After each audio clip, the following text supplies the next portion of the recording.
Sat Shri Akal Ji. I realize it's Union territory, but nevertheless, it's part of Punjab, or was at one stage. First of all, my thanks to Diwan Manna Sahab, Chairman of the Lalit Kala Akademi of Chandigarh. His personal interest, his enterprise, and his extraordinary effort have made this lecture possible. And I'd like to thank you for the determined and devoted way that you have organized everything. Thanks to you, Shahnaz and I were able to come to Chandigarh, and I just want to thank you for everything that you've done to expedite and make it possible. There are two people here, in fact, whom I'd just like to pay tribute to in passing. Mrs. Dolly Guleria and her husband, Colonel Guleria. And I had the privilege 2 nights ago of listening to Dolly. I arrived Shahnaz and I came straight from Wagah border, and we went to Patiala, and we were taken into the auditorium, and there Dolly ji was sitting on the stage and singing mellifluously. The Koel of Lahore, her mother, Surinder ji, was now reincarnated in her, and she was singing a number of the melodies that we were familiar with, and I'm sure you are. And it was a heartwarming experience to hear her sing about Takht Hazara and about Jutti Kusuri. So these are all things which are evidence of a shared ancestry. My second expression of formal gratitude has to be to Dr. B.N. Goswami and his lovely wife, Dr. Karuna. Ever since 1966, when I was first aware of his presence, I have been, from a distance across the Ravi River, I was his student, I've been his admirer, I've been his acolyte, but always a friend. I've learnt from him and his works from long distance, and I tried to repay the enormous debt that I owe to him as the leading scholar and art historian in the subcontinent. I tried to repay that debt in a very brief, inadequate, but I hope acceptable tribute to Dr. Brijan Goswami, which was published in the Festschrift in commemoration with his 80th birthday. So, Brijan, a little late, but happy birthday, and with all our love, and thanks for years and years of friendship. It is said that in Lahore ni vekhya Jamyani, and Karuna ji was born in Lahore, magar unhone vekhya nahi. So, मैं उन्होंने आज कह रहा था कि जी तुसी आओ, अगर नहीं आओगे तो मैं तुहानू इधरों आके चुक के उधर ले जावांगा. And then I can't be responsible for the consequences. But for us, Chandigarh, ever since we came here in 1978, Shahnaz and I came, and then we came in 1981 with our daughters, we regard Chandigarh as our second home. And that has been made possible through the love and attention and affection that Brijan, Karuna, and someone else, whom I'm just going to name, have made for us. Today, I'm honored that we have Mrs. Iqbal Kaur Randhawa. She is the wife of Dr.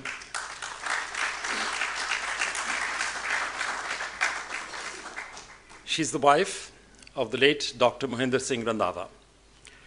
Chandigarh would not have been Chandigarh without Dr. Randhawa. And there is a lot. I mean, I could go through, spend the next 15 years of my life narrating his achievements, but I can say that on a personal level, no one has had as much influence on me in terms of my academic development or interests as much as Dr. Mohinder Singh Randhawa. I benefited from his research, his published works, his affection, and his unstinting support. And it is with all humility and love that I dedicate this lecture to Dr. Mohinder Singh Randhawa.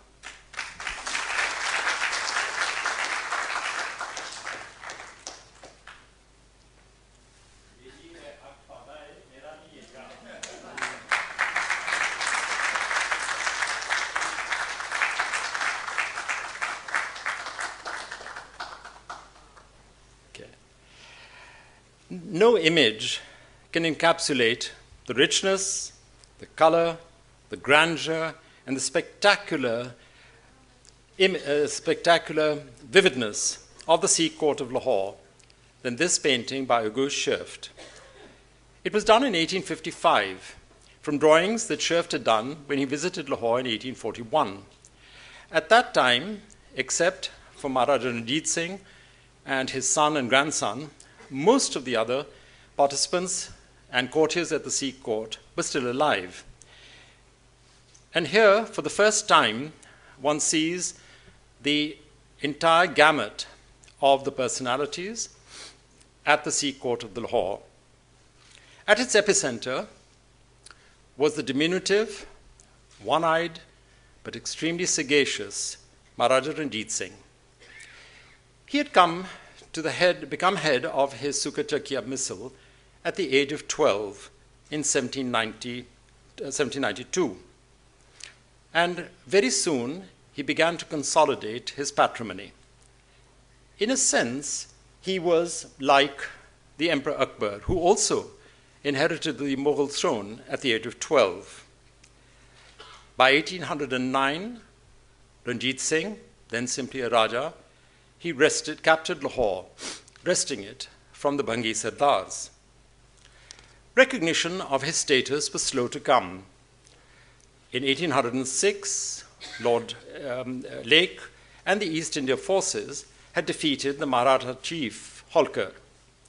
They negotiated with Raja Ranjit Singh and Fateh Singh Ahluwalia not to provide sanctuary to Holkar. The two Sardars agreed, and they recorded that agreement in the tripartite agreement treaty between the East India Company, Ranjit Singh, and Fateh Singh Ahluwalia. The importance of the treaty, from Ranjit Singh's point of view, was that it recognized the Satluj as the eastern border between his dominions and the British. In a sense, he then was given free rein northwards as far as Kashmir, westwards as far as Afghanistan. And in exchange, the British expected, fearing as they did French influence, they expected him to keep Napoleon outside the Punjab. Ranjit Singh had become supreme in the Punjab. It was now up to him to convert that supremacy into sovereignty. Of all the courtiers at the court of Maharaja Ranjit Singh, 3 achieved prominence. There were, in fact, 2 sets of 3 brothers, the Dogra brothers, Gulab Singh, Dehant Singh, and Suchet Singh, and in parallel, the 3 Muslim brothers, Fakir Azizuddin, the eldest, Fakir Imamuddin, the second brother, and Fakir Nuruddin. The importance of the 3 can be gauged from the fact that between 1809 and for the next 30 years until 1839, there was no treaty, no negotiation, no discussion that took place between the court of Lahore and any other power except through the mediacy of Fakir Azizuddin. Fakir Imamuddin became the Kiledar of the fort and the Toshakhana at Govindgarh near Amritsar, and Fakir Nuruddin was the Mehmandar, occasionally governor of Lahore, and then subsequently the member of the Regency Council during the minority of Maharaja Dalip Singh. In the family tree, I'll take you first southwards. Of the 3 brothers, Fakir Nuruddin is my lineal ancestor, and his son Shamsuddin, then Shahabuddin, then Najmuddin, my father Wahiduddin, who wrote the real Ranjit Singh, and then Kamtareen, yours truly, the lowest fakir of all. Above us, above the brothers, was their father, Ghulam Muhyiddin, their grandfather, Ghulam Shah, but before that, the ancestry becomes opaque. Family tradition associates the origin of the family with Bukhara. And that evidence we have from a document that was written by Shahabuddin, Nuruddin's grandson, in which he traced our origins to the 10th Imam, Ali al-Hadi. The family migrated from Bukhara, came to Uch, and then finally settled at Lahore. The original profession of the fakirs was as hakims. And the only evidence, the first evidence that we have of the contact between Ranjit Singh and Ghulam Muhyiddin is when Ghulam Muhyiddin, the father, is invited to come to the court to attend on the Maharaja. An example, an initial example of the trust that was fostered between the Maharaja and these brothers was when Azizuddin was asked to come and attend to the one single precious eye of the Maharaja. Interestingly, the first member of our family to undertake diplomatic assignments was not Azizuddin, but Imamuddin, the middle brother. He received Charles Metcalfe in 1808. Charles Metcalfe, a young officer in the East India Company, had been chosen to cross the border and to negotiate with the Sikh Darbar. It was to the first objective was to counteract French influence. The British were still afraid of Napoleon. And the second was to obtain Ranjit Singh's permission to allow the British troops to cross the Punjab on their way to Kabul. Metcalfe spent 7 months at the court of Ranjit Singh. Maharaja Ranjit Singh was very averse to making a commitment, and he gave him the runaround. Eventually, Metcalfe, disheartened, threatened to leave. Ranjit Singh realized that he had gone a little too far. So he sent Azizuddin. And Azizuddin brought a letter, obviously drafted by him, which said, "The delights of the garden of friendship far exceed the delights of a garden of roses." And gradually, he eroded Metcalfe's intransigence, and a treaty was signed in April 1809.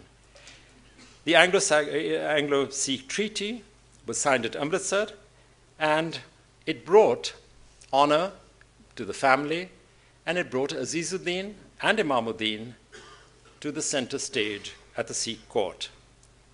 The treaty, which was negotiated by Fakir Azizuddin, and this portrait is one of the portraits that was brought to as part of the Sher of the Punjab government, East Punjab government, following 1947. This portrait is now in the Chandigarh Museum. The effect of this treaty negotiated by Azizuddin was that it affirmed Ranjit Singh's status as a Raja and then subsequently as a Maharaja. It enabled him to consolidate his position as a sovereign. And for the first time in 5,000 years of recorded history, the Punjab became a nation state. It had never happened before, and it would never happen again.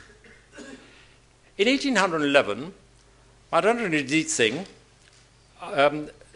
arranged the wedding of his son, Kharak Singh. You can see him on your left. But like every local ruler, Ranjit Singh found it difficult to balance his books. He discovered that his income always was less than his expenditure. So he expressed the need for 4 lakhs rupees to have a wedding befitting his status. So he called on the Sikh Sardars, who pleaded poverty, and they said, "Well, we don't have enough money, but why don't you speak to the fakirs? They're very resourceful." And so I felt that that was an appropriate title for us to use to describe the Fakir brothers as the resourceful fakirs. Another way of augmenting his wealth was the less creditable way of extortion. And there was no one richer, and there was no one who was richer perhaps, and certainly in a position to be able to help Ranjit Singh, than Shah Shuja. Shah Shuja was the Afghan leader who had been ousted by Mahmud Shah, and he made the mistake of applying for Ranjit Singh's dangerous hospitality While he was in Lahore, Maharaja Ranjit Singh gradually dispossessed him of his jewels. And there were a number. There was the Taimur ruby and the fabled Kohinoor, which in those days was worn as a bazuband. And the two diamonds on either side, all three were then taken to England, and the two diamonds on either side were converted by Queen Victoria into earrings, and the Queen still wears them. The bazuband, whenever Mr. Beli Ram, who was the keeper of the Toshikhana, was invited to show the Kohinoor, he used to hold it in his hand, so he would wrap the cord around his hand, and so that the diamond was only on the top. If only Shah Shuja had learnt the lesson from Mr. Beli Ram. What was the value of the Kohinoor? The value the British placed upon it was 1,25,000. And that was the fee amount that they advised Maharaja Ranjit Singh to pay Shah Shuja. When Fakir Nuruddin, who was asked to compile the history of the Kohinoor, asked Wafa Begum, the wife of Shah Shuja, what she thought the value should have been, she replied, if you were to take a stone and throw it as far north as possible, and you would take another stone and throw it as far south as possible, and another as far west as possible, and as far east as possible, and then take a fifth stone and throw it as high as possible in the sky, and fill the intervening space with gold, even that would be less than the value of the Kohinoor. Nuruddin Sahib, by 1820, had moved to the court and began to assume responsibilities. And his initial responsibilities were as the mehmandar to a succession of foreign visitors who were all attracted by the increasing reputation of the Maharaja Ranjit Singh and of the glamour of the Sikh court. The first such visitor was the veterinarian William Moorcroft. William Moorcroft was a British vet who had studied in France. Britain had no veterinary school in those days. And then he set up his clinic on Oxford Street opposite what is now Selfridges. He had been sent by the East India Company to obtain better horses and improve the stud, East India Company's stud, by using horses from Bukhara. And so in 1820, he applied for Ranjit Singh's, as he put it, cheerful assent to visit the Punjab. Maharaja Ranjit Singh sent his cheerful assent to Moorcroft, and Moorcroft arrived in the city of Lahore. This painting, which is in the Rambagh collection, is a large miniature of the city of Lahore. And you can see the walled gates, and in the top, the palace, and on the left, the Badshai Mosque. William Moorcroft left the following description of Lahore. Lahore is said to have been 12 kos in circumference, and however this may have been, it is clear from the ruins beyond the walls that it was once much more extensive than it is at present. Such of it as still remains within the walls is apparently very populous. The streets are crowded to an extent beyond anything I've witnessed in an Indian city. Through the center of the remaining contracted space runs a deep and dirty drain, the smell of which was very offensive. The population consists of Mohammedans, Hindus, and Sikhs, the former in the greatest number, and I saw no building of any size or magnificence except the mosque of Nawab Wazir Khan. The next visitor was the Transylvanian doctor, Dr. Martin Honigberger.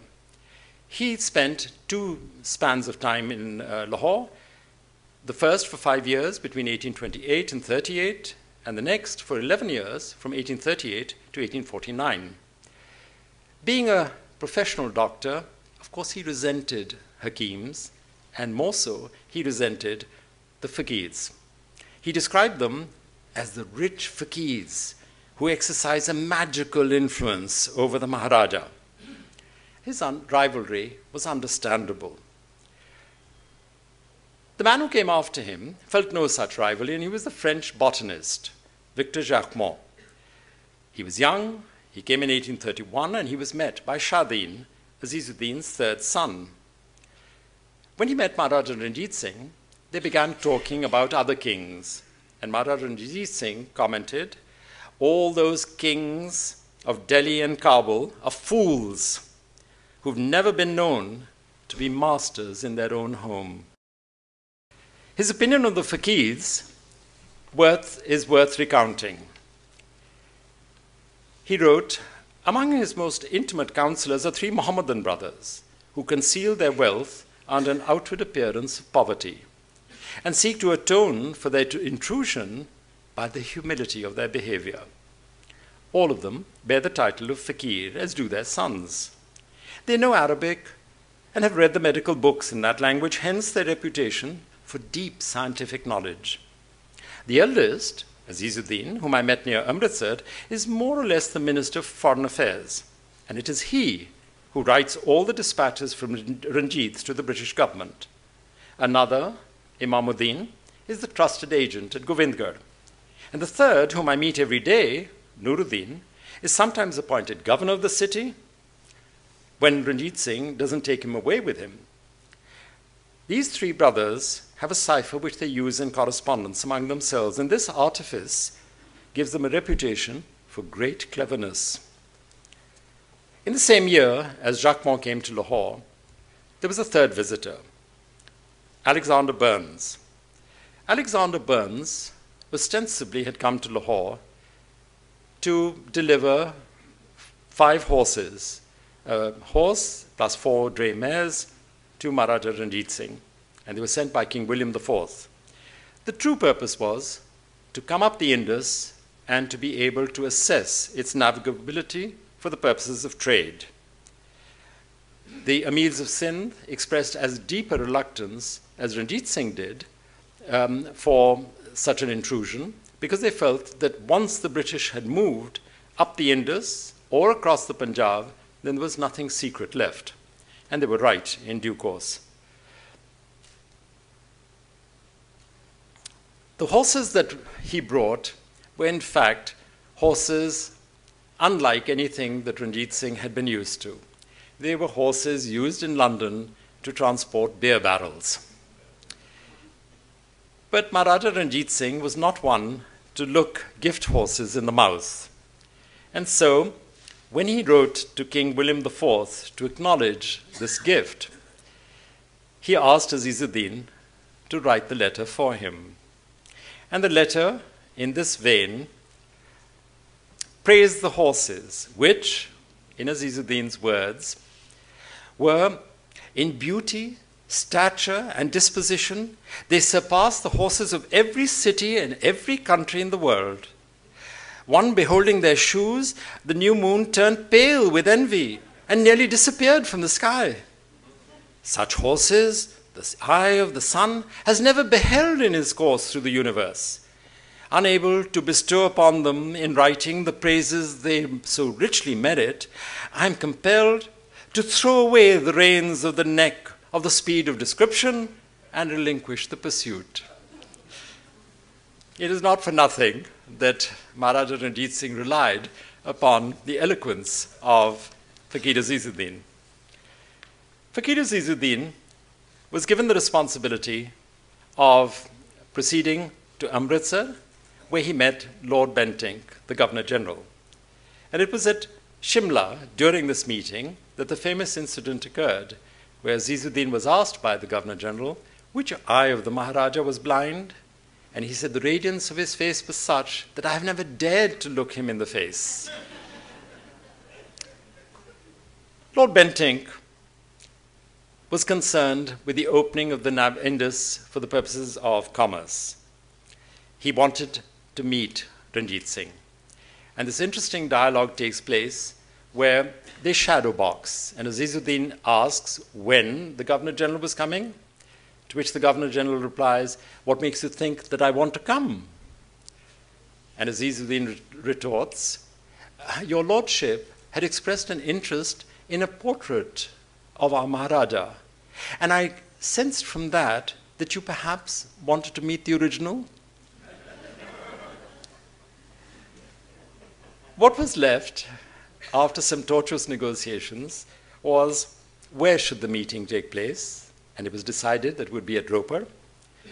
When should it take place? The meeting took place in October 1831. And how? Because Ranjit Singh did not want to go as a ruler subservient to the British. He wanted to go as an equal. And they met at Roper as equals. But to show his magnanimity, Maharaja Ranjit Singh, having met Bentinck, then crossed from his howdah onto Bentinck's elephant, and they then continued together. While at Roper, Bentinck had taken an artist with him, Jeevan Ram, who hid underneath the couch and did this sketch of Maharaja Ranjit Singh. It is the first, and I think the most reliable portrait that we have of Maharaja Ranjit Singh.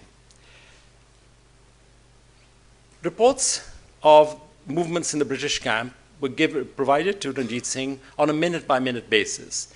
And as soon as the banquet was over and Lord and Lady Bentinck went back to the camp, a report was received by Ranjit Singh. And I'll read out what I'd written about that. In an unusually maudlin mood, Ranjit Singh described how moved he had been when told how Lord Bentinck had taken his wife's hand as she alighted from the boat after crossing the river. It indicated his heartfelt affection and deep love between the Nawab Sahib and his Begum Sahiba. Ignoring the court chronicler, Suri, who recorded every word of his, Ranjit Singh then spoke of the love he felt for his wife, the Muslim Mora. Ranjit Singh said, and these are his words, that he had exactly the same kind of love and unity with her, and could not prepare his mind to accept separation from her even for a moment. And every moment they remained fully aware of each other's doings.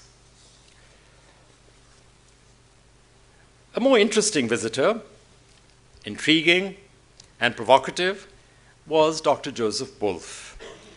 He was a Jew who converted to Roman Catholicism, and he came in June 1832 and tried very hard to convert Maharaja Ranjit Singh, and if not him, at least Azizuddin, to Christianity. On the western side, however, tensions remained. Dost Muhammad was in control of the throne of Kabul, and Fakir Azizuddin was sent to negotiate with him. Maharaja Ranjit Singh himself took the field, but when Azizuddin met Dost Muhammad insulted him. And, as Azizuddin reported later to the Maharaja, contrary to the laws of friendship, he abducted him and then left him at the fort of Ali Masjid alone, and fled to Kabul. Azizuddin was rescued and brought back to the Maharaja's camp. Another visitor was the Austrian Baron Charles Hugel, and he left, after his visit in January 1836, an extensive account of Nuruddin and of Azizuddin. But the prime contact that he had was with Nuruddin. And one can see that Nuruddin had begun to acquire the characteristics of his elder brother. So when they were riding together, Hugel commented that it had begun to rain, at which Nuruddin immediately said, "Ah, the waters of heaven moisten the flowers so that they might all give their perfume." Hugel was accompanied by Godfrey Vine, and it is to Vine that we owe this portrait of Fakir Azizuddin, published in the Illustrated London News in 1846, and is again one of the first authentic portraits we have. The second generation in the family to get married was, of course, Naunihal Singh, the convert at the time, and the eldest grandson of Maharaja Ranjit Singh. In 1837, he was married to the daughter of Sham Singh Atariwala, and the wedding was attended by Henry Fane, the commander-in-chief. Bentinck's replacement was Lord Auckland. And whereas Bentinck had taken a north-south view of the area to the west of British India, Auckland took an east-west view. And he was obsessed not with trade on the Indus, but with Afghanistan and the Russian influence there. In April 1828, Aijazuddin was sent to Shimla on a second mission. And it was there that William Osborne did this portrait, which he published in his book later, and about which he wrote, Aijazuddin is a clever man. He's dressed outwardly as a fakir ought to be, in coarse brown cloth. But if that opens just a little, there is underneath a gold dress embroidered in seed pearl. That description was provided by Osborne's aunt, the rather tart and witty Emily Eden. Nothing escaped her attention. And so when she met Aijazuddin, she noticed how he attended on Maharaja Ranjit Singh, and she described him as the Maharaja's interpreter and advisor and the comforter of his life. We all ought to have one of our own. We all have to have an Aijazuddin of our own if we wish to be really comfortable. And it was at Shimla that Emily Eden, for want of anything better to do, tried to arrange a match between Fakir Aijazuddin and an English lady. Unfortunately, that lady didn't turn up for dinner that night. Otherwise, you'd have had an Englishman reading this lecture. Emily Eden, it is to Emily Eden's pen that we owe this very famous, by now famous painting of Maharaja Ranjit Singh. She achieved it. You know, he was averse to being portrayed, but she achieved it by sitting on his blind side. And she showed him in his favorite posture, with his leg cocked up and his left foot, without a sock, tucked under his leg. The Aucklands and their entourage paid a state visit to Lahore, Amritsar, and at Amritsar they were received at the Rambagh, which is beautifully painted and with small pieces of looking glass in it. And it was at Rambagh that there was a large, magnificent display of British troops. The army of the Indus preparing to cross to go to Kabul to be able to restore Shah Shuja on the throne. Emily Eden's pen catches the grandeur of the march past. First, the 16th Hussars, then a body of native cavalry, then the Queen's Buffs, and then a train of artillery drawn by camels. Then Colonel Skinner's wild and native horsemen with their steel caps and yellow dresses. Behind their tent, Emily noticed a large amphitheatre of elephants belonging to our own camp and to the Sikhs, and thousands of Ranjit's followers, all dressed in yellow or red satin, with quantities of their led horses trapped in gold and silver tissue, and all of them sparkling with jewels. I really never saw such a dazzling sight. When the army of the Indus undertook its journey to Kabul, they had to cross, not across the Punjab, but along the southern border, the eastern border, which was the Indus, the Satluj River. And so they crossed at Sikr. It was a tortuous journey.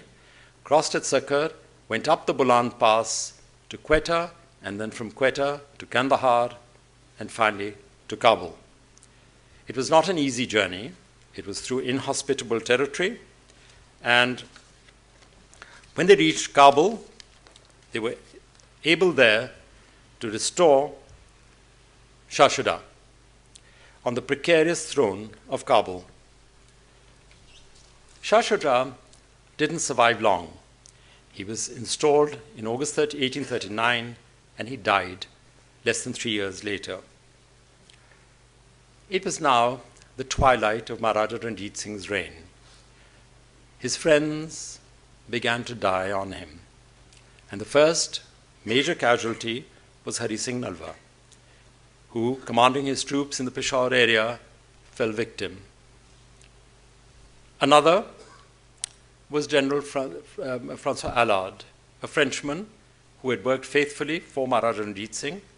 He died in January 1839, and his body was brought to Lahore, where Fakir Nuruddin received it, laid it in state, and then finally buried it in a small tomb known as Kudi Bagh. Alad was buried next to his young daughter, Charlotte, and this property belonged to the Maharaja of Kapurthala. Within 6 months of Alad's death, Maharaja Ranjit Singh himself had died. He died on the 27th of June, 1839. In the closing days, Azizuddin and Nuruddin were in constant attention, as were the two Bhais, Bhai Govindram.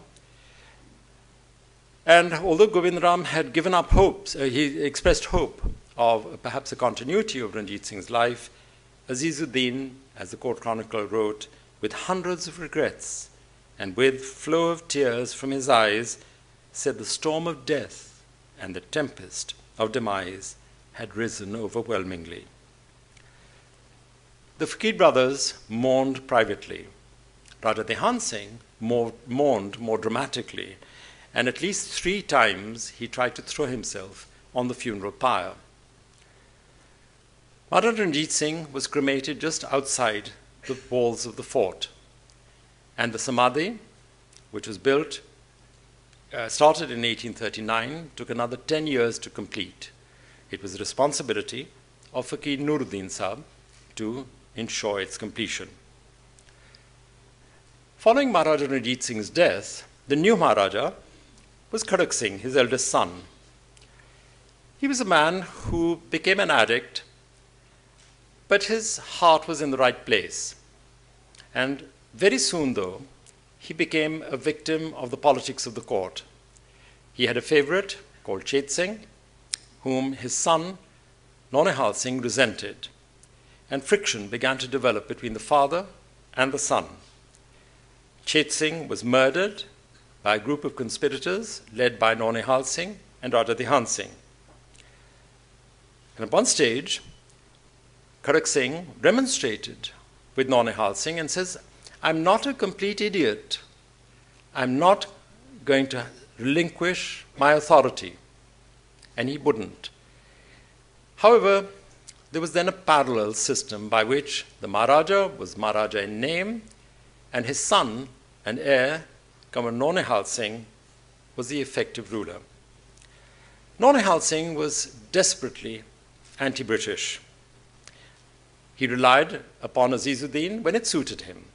And on one occasion, he was angry with his aging advisor. And in his words, he said, "I don't understand. Explain to me why every letter that comes from the British, you explain to my father in such a way that he agrees with everything." To which Azizuddin replied that he translated everything word for word. And in any case, there was no one who could make a Maharaja do what the Maharaja didn't want to do. But nevertheless, Naunihal Singh remained recalcitrant and aggressive. He then ordered Nuruddin to build him a house. Nuruddin told him it would cost 1,00,000 rupees. Naunihal Singh shrugged his shoulders and said, "That's not of any consequence. You go ahead." The Haveli of Naunihal Singh still remains in the old city. But ironically, for a person who was so rabidly anti-British, the Haveli is now converted into a school and known as the Queen Victoria's High School. Kharak Singh died in November 1840, and within 24 hours, his son, Naunihal Singh, also died in a freak accident where, when he was going through the Roshanai Gate after the cremation of his father, masonry fell on him, he was seriously injured, and his end was precipitated by Raja Dehan Singh. Naunihal Singh was averse to the British crossing the Punjab, but he couldn't prevent them from coming back on the return journey. At Kabul, the British were besieged, They fought a rearguard action, but they were picked off one by one by the Afghans. Until in 1841, there was only one survivor, Dr. Bryden, who made his way to Jalalabad. There was a book on this episode many years ago, and it was called Signal Catastrophe. It was by a man called Patrick McCrory. Patrick McCrory went to his local library and asked them whether they had his book, Signal Catastrophe. And they said yes. And they took him to the section marked Railway Disasters. So he then realized that perhaps the title needed to be changed. So he renamed it Kabul Catastrophe. Today, it would be renamed the United States Catastrophe. Following Naunihal Singh's death, Sher Singh, Kamal Sher Singh, was asked to come to Lahore from his Jagir at Patala. He attacked the fort from the minarets of the Badshahi Mosque, shooting into the fort. The entrance to the fort, today, the Hathipul, is still pockmarked with bullet marks from that encounter. And one of the, very recently, they retrieved this cannonball from the roof of the Sheesh Mahal. Inside the fort was Rani Chand Kaur, the widow of Kharak Singh, who tried to put forward her claim to the throne, and she was assisted by Gulab Singh. Outside the fort, his brother, Dehan Singh, supported Sher Singh. A truce was agreed, and Gulab Singh then proceeded to clean out the Tosha Khana and take it with him to Jammu. Maharaja Sher Singh, once enthroned, emptied the Tosha Khana over his body, and he had a bath of jewels. And here you see him wearing the Kohinoor on his right arm, with the Taimur ruby around his neck, and all the jewels for which Maharaja Ranjit Singh's Tosha Khana was so famous. He continued his confidence in the Fakir brothers, and in this painting by Sherft, you can see Maharaja Sher Singh sitting, listening to Wazir Dehan Singh, and on the right-hand side, next to the Kali Nihang, you can see Fakir Nuruddin, then Dinanath, and last of all, under the pillar, Fakir Azizuddin.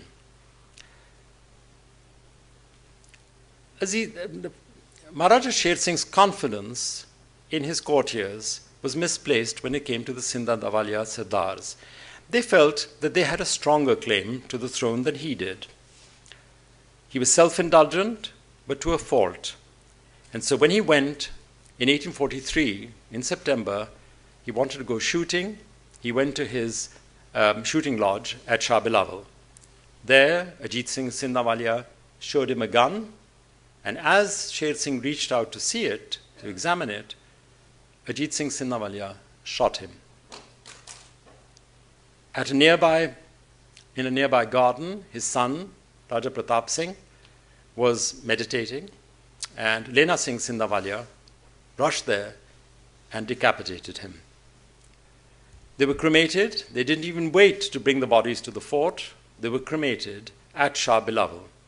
And here you can see the samadhi of Sher Singh and those of his wives. Wazir Dehan Singh was at the fort, and he saw Ajit Singh ride up to him, and he asked what was happening. And Ajit Singh then confirmed his act of regicide. And he said, "We've just killed Sher Singh." And before Dehan Singh could react, Ajit Singh shot him dead. Wazir Dehan Singh had a very large haveli, which still exists in Lahore, in the old city.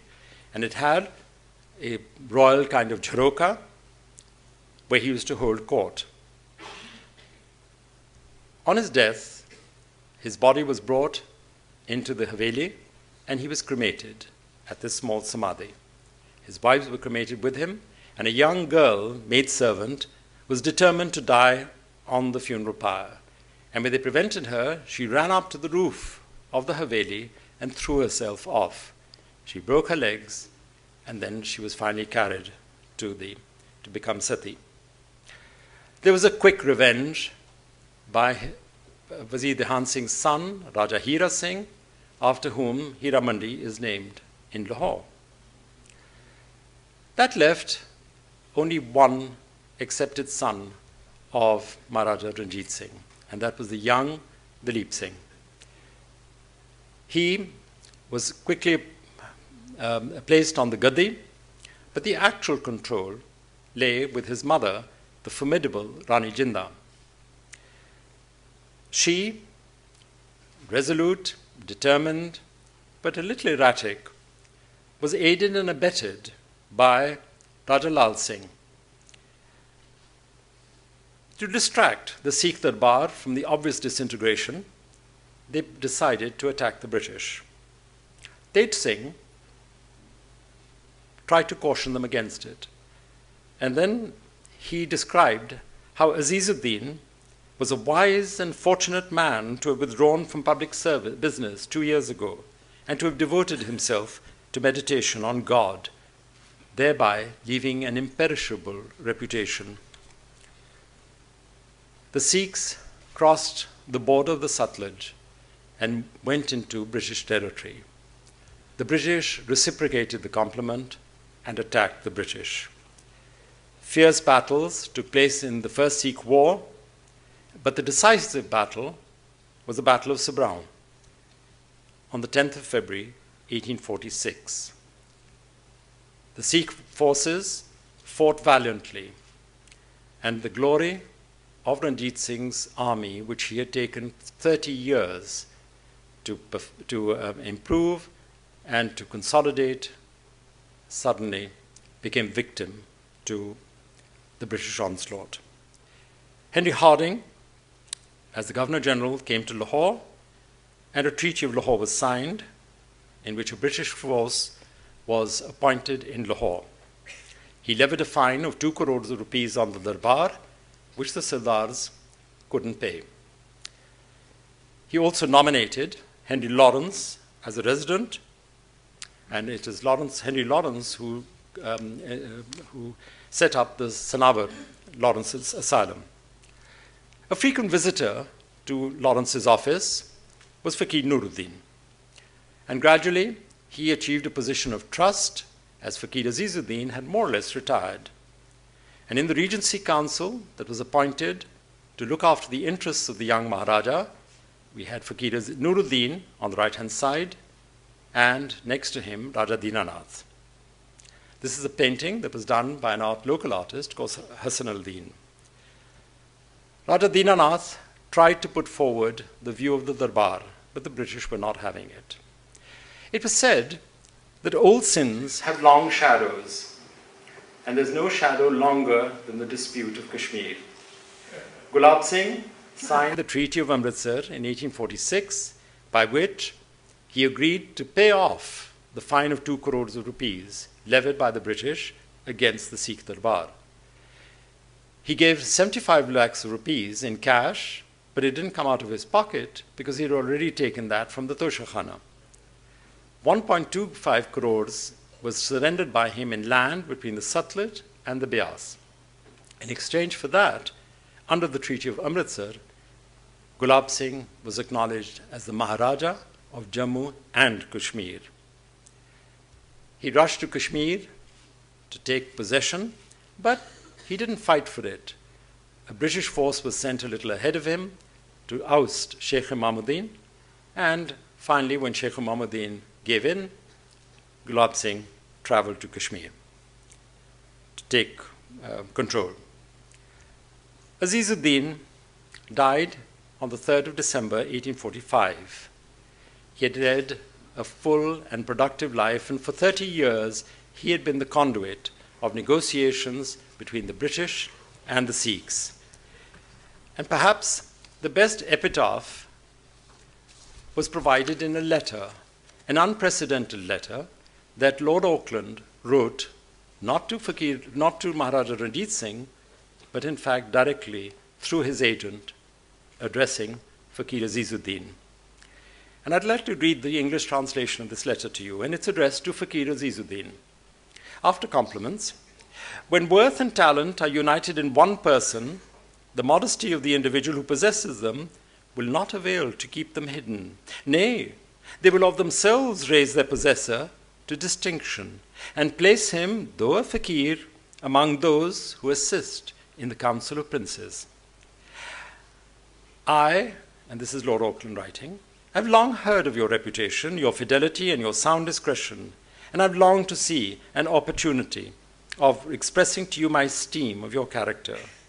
I've now found the occasion of being charged by the pleasing duty of conveying to you the expression of the Governor-General's high sense of your great merits, so often shown in the intercourse that you have been the direct means of maintaining between the two governments.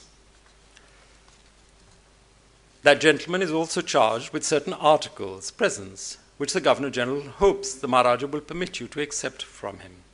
They're trifling in value, but they strive to mark his lordship's sense of the character of one who always rested on the staff of truth, who has guided himself according to the laws and of honor and fidelity, and who has weighed every action and every thought with the care the devout take when telling their beads. Within 2 years of Fakir Azizuddin's death, his younger brother, Imamuddin, passed away. He died in December 1847, but before going, he passed the responsibility for the Govindgarh fort to his son, Fakir Tajuddin. Fakir Tajuddin was then responsible for maintaining the artillery and the Toshakhana at Govindgarh fort, seen here in 1846, and more recently, when I was privileged and allowed to visit it a couple of months ago. At Lahore, Maharani Jinda continued to make trouble. Henry Lawrence described her as the unquiet spirit, and he had her removed in August 1847 to Sheikhupura Fort, which is about 20 kilometers outside Lahore. She was put in the apartments at the top, and that place, still known as the Rani Mahal, allowed her to have an unrestricted view towards the city of Lahore. She continued to manipulate, and then finally the British exiled her to Benares. She was accompanied by Fakir Nuruddin. Her son, Dalip Singh, was nominally the Maharaja. And when Mulraj's rebellion took place in Multan, forces were sent to quell it, and subsequently the Second Sikh War began, culminating in the Battle of Gujarat. Sikh forces were betrayed, not by their own strength. They were not betrayed by their own professionalism. They were betrayed, as often happens, by their leadership. The annexation of the Punjab took place in the Sheesh Mahal. Lord Dalhousie called for the throne of Ranjit Singh, and he sat in it to receive the Sikh Sardars. The document of the annexation of the Punjab was read out, sadly, by Fakir Nuruddin. And in that document, the Punjab stood forfeited, as well as the Kohinoor diamond. The Kohinoor was sent to England, to Queen Victoria, who had it cut to remove imperfections, and it was reduced from its 186 carats to 106 carats. Queen Victoria then wore it as a brooch, a circular brooch. You can see it on your left. And now it is visible in the crown of Queen Elizabeth, the Queen Mother, in that central cross in the Tower of London. Following the annexation, by 1849, the Sikh court of Lahore, which once had made history, was now a part of history. Its memory kept alive by miniature painters. And you can see here the dynasty, Maharaja Ranjit Singh on his right in red, Maharaja Kharak Singh on his right in green, Maharaja Sher Singh on his right, Raja Hira Singh, and on Maharaja Ranjit Singh's left, his beloved grandson Naunihal Singh, and the young boy, Maharaja Ranjit Singh. And the others, courtiers, are ranged on the ground on the right-hand side. The golden throne that symbolized the independence of the Punjab lay empty. There was no man enough, no Punjabi man enough to take over and to fill it. Fakir Aijazuddin, Fakir Nuruddin's son, became the tutor to Maharaja Ranjit Singh and went with him to Fatehgarh. He remained there as long as it was required, but when Maharaja Ranjit Singh converted to Christianity, there was no need for an Arabic tutor. So Aijazuddin returned to Lahore. His younger brother, Fakir Kamruddin, accompanied Maharani Rani Jinda to Banaras, and it was his responsibility to go into the tent every day to ensure and report that it was actually the Maharani still in the tent. He was given the responsibility of returning such jewels as the British thought belonged to the Darbar back to Lahore. He was a mine of information, and in the British period, he was given responsibility for recording the history of the Sikh of that period and to provide them information about the Lahore fort and the various places at which different incidents had taken place, like the murder of Dehan Singh, the murder of Chet Singh, etc. Kamruddin also identified the Darul Shifa, or the Gulab Khana, where his father and his uncle used to prepare their medicines, and they provided free medical attention. He also took them around the Maktab Khana, where Azizuddin and Nuruddin maintained the treaties and other precious documents associated with the Sikh Raj. One of those documents was the Roznamcha of Azizuddin, and it was dictated by him in about 1842, and this document contains 40 pages of an account of his visit to Shimla. One of the gifts that the family received was this alarm clock. What used to happen, the way it functioned was, gunpowder was put into the barrel, and the lens was so adjusted that at the appointed hour, the rays of the sun would ignite the gunpowder, and it would go pop.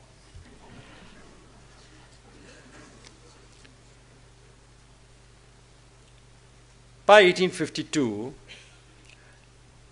the three brothers had died. Nuruddin was the last, and he died in March 1842, exactly 50 years after Maharaja Ranjit Singh had captured Lahore.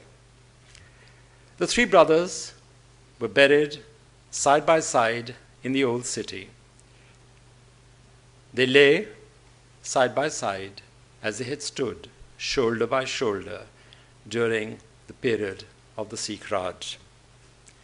Less than 5 kilometers away lay another person associated with the Sikh Raj, a descendant of Maharaja Ranjit Singh, his granddaughter, the last surviving child of Maharaja Ranjit Singh, and the child was Princess Bamba Sutherland. She was buried in the graveyard on what is now Jail Road, and she died in Model Town in 1957. And it is said in Prakash Tandon's book about the Punjab that at Model Town, she would try and catch the bus, and if there wasn't a place on the bus, she would then shake her fist at the driver and say, "When the whole of Punjab would have been mine, and you can't give me a seat on a bus." Both represented and were symbols of the glory that was once the Sikh court of Lahore. I've closed my book with a brief recollection, which was narrated to me by my great-aunt, and I'd like to read that to you. One winter evening, more than a century ago, Nuruddin's son, Fakir Kamruddin, gathered 2 of his young children, and enveloping them in his warm woolen choga, he narrated to them events from his past, of how he had traveled with the Queen of Punjab to Benares at such speed that the elephants went blind because of the dust. Hathriyan anniyan ho gayiyan san. Of the Maharani's insistence on calling him by his pet name, Dolu. Of the unforgettable sight of the glittering darbars, of the slayings and the murders that took place within the Lahore fort. He told them of the three men whom they would never see except through his eyes, his eldest uncles, Azizuddin and Imamuddin, and his own father, Nuruddin. Three men in modest garments, with discreet manners, silken voices, and a gift for expression that made them indispensable to as discerning a ruler as Ranjit Singh. Ranjit Singh, a self-made Maharaja, above all, knew the value of self-made fakirs. Thank you very much indeed. Thank you, Fakir Sayyid Aijazuddin Sahab. I have no words to explain because of such a beautiful lecture and such an informed lecture. And you have really enriched all of us, and especially the younger lot who have no sense of the history, including me. I consider myself young in front of the senior persons over here. Thank you so much for bringing this history to us, which always belonged to us and you as well. And I am thankful to all of you. In fact, we have a lot of new persons amongst our audience, and I'm so happy that this is what an art historian or a historian can do to bring people to the Lalit Kala Akademi. Otherwise, many of you probably would have not been here. So this is a lesson for those who are writing today about art, how to write about art, how to make art popular amongst people, how to make them understand what art is all about. Thank you so much for teaching us this. Thank you so much for sharing your ideas. I would have formally welcomed you, probably Defi Barad, in her enthusiasm, forgot to ask me to come and welcome you. So I welcome you now, and I welcome you in future as well. You're always here with us, in our hearts, always there. Because we had some, last evening we shared some beautiful moments with Shehnaz ji and Fakir Sahab, in which he narrated a few stories. And one of them, which you may like to know, is that he said, when I would visit Dr. M.S. Randhawa, his other son, who is no more with us now, he said, he would say, he is my, ye mera jismani beta hai, aap mere ruhani bete ho. He referred to him like that. And now, before I invite Professor Goswami, who has actually been instrumental in getting us know about Fakir Sahab, I must thank you very much, Dr. Sahab, that you have put us in touch with him, and very graceful of him that he's agreed to come over here at a very, very short notice. And amongst us today are so many people. Like it's very difficult to mention. Like he mentioned about Dolly Guleria. There are some vice chancellors, retired vice chancellors. There is Ms. Rajni Alexander, the new consul general. Mr. K.K. Sharma, advisor to the administrator. Dr. Wig. I'm sorry if I forget about somebody. And a very, very senior, established, eminent artist, Latika Katji. She is also amongst the audience, and people have come from Delhi, like Kumar brothers, Kumar gallery owners. He's the one who has a gallery in New York. He's come especially to listen to this lecture, and there are others who have come from Karnal and elsewhere. This is ye magnetism hai aapka, chumbaki jo aapki khinch hai. Thank you so much. Now, Professor Goswami.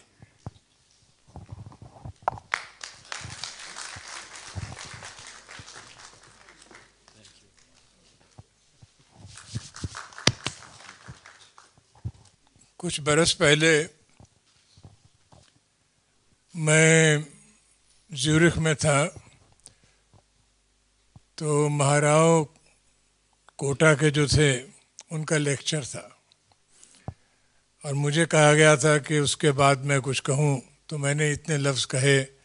मैंने कहा हमारे मुल्क में तारीख़ कई तरह से लिखी जाती है और बोली जाती है, और मैंने उस वक्त एक शेर पढ़ा था کہ ہر لفظ میں ماضی کے کئی گیت گندھے ہیں، تاریخ کی گونج ہے گویائی ہماری. جب ہم بولتے ہیں تو تاریخ بولتی ہے. یہ فقیر عزیز الدین جب بول رہے تھے تو تاریخ بول رہی تھی. وہی شعر میرے دماغ میں اس وقت آیا ہے. تھوڑا سا مس لیڈنگ سی بات ہے، فقیر کہتے ہیں ان کو. انہوں نے خود بھی کہا ہے کہ جامع اور طرح کا تھا اور اصلیت اور تھی. میں نہیں جانتا ہوں، یہ زیادہ جانتے ہیں. لیکن میں اتنا ضرور کہوں گا کہ جو فقیر لفظ ہے اس کے معنی شاید آپ جانتے ہیں سب. جن کے پاس کچھ نہیں ہوتا ان کے کئی ڈگریز ہیں. کوئی مجذوب ہیں، کوئی سالک ہیں، کوئی درویش ہیں، کوئی فقیر ہیں. اور ٹیکنیکلی فقیر اس کو کہتے ہیں جس کے پاس صرف ایک دن کا کھانا ہو، اپنے لیے اور اپنی فیملی کے لیے. ایک دن کے کھانے سے بہت زیادہ ان کے پاس ہے، لیکن ایک دن کا کھانا انہوں نے ہمیں ضرور دیا ہے. ایک دن ہم سوچنے پہ مجبور ہوں گے کہ کیا کیا کہا انہوں نے. فقیر اعجاز الدین میرے اعجاز اعجاز اور ان کی بیوی شہناز ہمارے بڑے قریبی دوست ہیں. بہت برسوں سے ہمیں فخر ہے، ناز ہے، خوشی ہے کہ ہم لوگ اکٹھے رہے ہیں، باتیں کرتے ہیں، اکراس دا بارڈر خط لکھتے ہیں. انہوں نے میرے بارے میں لکھا جس کے لیے بڑا ممنون ہوں. ایسا ہے کہ آئی ایم شیور جب میں کوئی لیکچر سنتا ہوں تو میرے من میں ہمیشہ یہی خیال آتا ہے کہ what can I take home from that lecture. That is the true judgment about a lecture, evaluation if you like. اور میں اتنا کہہ سکتا ہوں کہ قریب 200-250 لوگ یہاں بیٹھے ہیں. قریب ہر ایک پرسن، ہر ایک آدمی، ہر ایک لیڈی کچھ ایسا چیز لے کے جائے گی دماغ میں جو کہ وہ نکلے گی نہیں وہاں سے. صرف تصویروں کی بات نہیں ہے، ان کے پاس وہ ایلوکوینس ہے جو فقیر عزیز الدین صاحب کے پاس تھی. ان کے پاس وہی وہ تیز نظر ہے جو فقیر نور الدین کے پاس تھی. میں دیکھ رہا تھا، وہ دیکھ رہے تھے اپنے جو ڈسینڈنٹ کو کہ کیا کہہ رہے ہیں یہ لوگ اس طرح کر کے. اور یہ خوبیاں ہیں، یہ وصف ہیں جو بہت کم لوگوں میں پائے جاتے ہیں، بہت ہی کم لوگوں میں پائے جاتے ہیں. I am an admirer of Ejaz. Not only a friend but an admirer because I am very very fond of what he writes. آپ کو شاید علم نہیں ہے، اتنا تو آپ نے محسوس کیا کہ his lecture was not only full of extraordinary information, extraordinary. The range of things that he showed us, the personalities he brought to life through his words and so on and so forth. But also laced with wit constantly. اعجاز لکھتے ہیں Dawn کے لیے قریب ہر ہفتے ایک article, اور بڑا bold article ہوتا ہے، بڑا اس میں پینی بات ہوتی ہے. تو میں نے ایک مرتبہ اعجاز کو لکھا، میں نے کہا کہ یار تم ڈرتے نہیں ہو، اتنی تم سخت باتیں کہتے ہو پولیٹیشنز کے بارے میں، آرمی والوں کے بارے میں. تو اعجاز نے مجھے کہا کہ ایسی کوئی بات نہیں، جو میں لکھتا ہوں وہ کوئی پڑھتا نہیں ہے. فارچونیٹلی ایسے لوگ ہیں جن کے بارے میں لکھتا ہوں جو پڑھتے کبھی نہیں ہیں. سو میری زندگی محفوظ ہے اس طرح کر کے. انہوں نے ایک بڑی اچھی بات کہی، میں نے کتاب ان کی میں نے اچھی طرح سے دیکھی ہے، پڑھی ہے، جو ریسورسفل فقیرز. اس کے آخر میں 2 پنے ہیں جو which I will comment to your favors. انہوں نے ایک واقعہ بتایا ہے کہ کچھ سال پہلے یہ ہوم سیکرٹری آئے تھے انگلینڈ کے، ڈیوڈ بلنکٹ، اور انہوں نے کراس کرنا تھا بارڈر، یہاں سے ہندوستان سے وہاں گئے. تو جب اترے تو ان کو کار میں ان کا کوئی سامان رہ گیا، سوٹ ان کا ٹنگا ہوا تھا گاڑی میں. تو انہوں نے واگا کے بارڈر سے اس طرف سے آواز لگائی، ارے سوٹ. تو وہ ایک آدمی بھاگا ہوا آیا اور وہ دے کے گیا، تو وہ صرف جیکٹ تھی. اور پھر انہوں نے کہا یہ ٹراؤزرز کہاں ہیں؟ تو پھر آواز لگائی، ارے جیکٹ نہ ٹراؤزرز. تو وہ ٹراؤزر لے کے آئے. تو انہوں نے بلنکٹ سے کہا اس وقت کہ یہی حال ہے پنجاب کا، एक तरफ जैकेट है, एक तरफ ट्राउजर्स हैं। तो ये इस तरह की जो बात है जहन में आना, उसको इस तरीके से बयान करना, एक कुदरती एक इनके अंदर एक कोई ताकत है, कोई शमा है जिससे कि जिसको इस्तेमाल करके ये कहते हैं। मैं थोड़ा बहुत पढ़ा हूँ पंजाब के बारे में, कुछ ना कुछ जानता हूँ। ये जो tragedy which almost bordered on the farce towards the end after Maharaja Ranjit Singh died, हर कोई दूसरे को मार रहा है। 10 साल की अफरा तफरी, 10 साल की remarkable, absolutely remarkable anarchy which prevailed and so on. There are lessons to be learnt from it. History does not forget, it also does not forgive. It is a very, very unforgiving thing. तो क्या सीखा है हमने, कहना बहुत मुश्किल है। वही अफरा तफरी का माहौल हर वक्त हर समत हम देखते हैं। मैं कोई लेक्चर के बारे में कोई ज़्यादा कह नहीं सकता, इससे ज़्यादा न पंजाब के बारे में आपको बता सकता हूँ कि क्या हालात हैं, लेकिन इतना ज़रूर कहूँगा कि behind this very eloquent and very highly ordered information which was contained in Ijaz's lecture, there is a lesson silently being communicated to you and to me.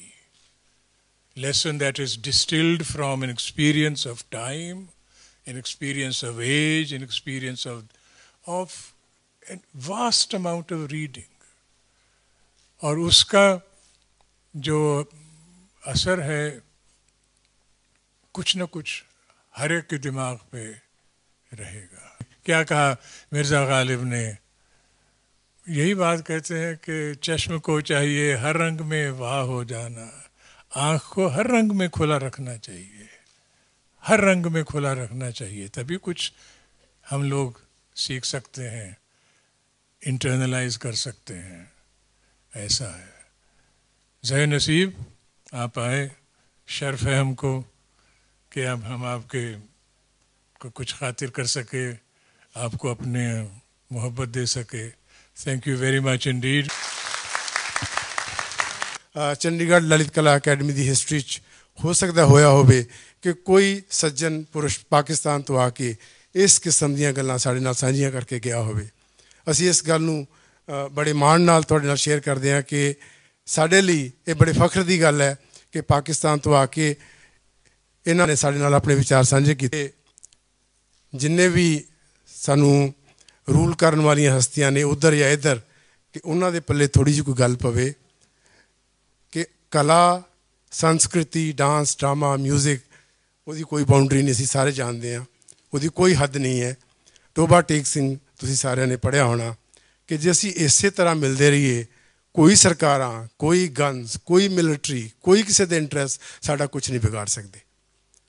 Thank you so much. Dolly ji तुसीं कुछ कहना चाहते सीगे? इजाज़ भाई तुसीं इन्नियां सोहणियां गल्लां कीतियां ने, ए मैलोडी कित्थों लैके आए हो? It just flows like a song. I mean मैं एक सिंगर होने के नाते कह सकती हाँ कि the whole thing was just flowing for me, it was so melodious. So I am compelled to say एक शेर अमृता प्रीतम दा। इश्क दी दहलीज ते सजदा करेगा जद कोई, याद फिर दहलीज नू मेरा ज़माना आएगा। ए ज़माना तुसी जरा दिखाया है ना, वो हमेशा याद आएगा। थैंक यू दोस्तों। इस तो वधिया की हो सकता है कि सुरिंदर कौर जी दी साहिबजादी उधरले पंजाब दी सब तो वड्डी जिहड़ी साडे इधरले पंजाब नाल जो खिच है, जो जिस तरीके नाल लोग जुड़े हुए ने इतिहास के जरिए, ये इस शाम का अंत ਇਸ ਤਰੀਕੇ ਨਾਲ ਹੋਣਾ ਸੀ ਅਸੀਂ ਨਹੀਂ ਸੀ ਸੋਚਿਆ ਥੈਂਕ ਯੂ ਸੋ ਮਚ ਡੋਲੀ ਜੀ ਡੋਲੀ ਜੀ ਤੁਸੀਂ ਪੁੱਛਿਆ ਕਿ ਮੈਲੋਡੀ ਕਿੱਥੋਂ ਆਈ ਹੈ ਤੁਹਾਡੀ ਨਕਲਾਂ ਕਰਕੇ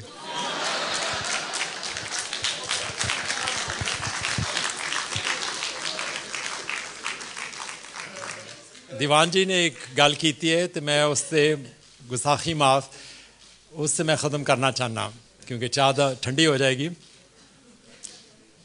आज मैं इंटरव्यू दिता तो there was a young lady Nonki she came and interviewed me she asked me about the division etc and she said whether it had an impact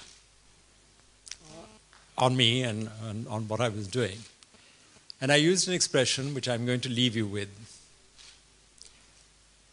only geography recognizes boundaries. History doesn't. That is the difference between history and geography. Geography is static, history is linear. So history knows no boundaries.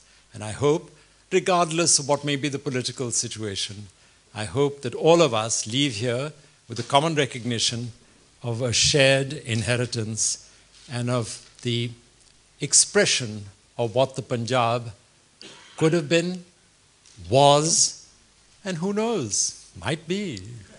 Thank you.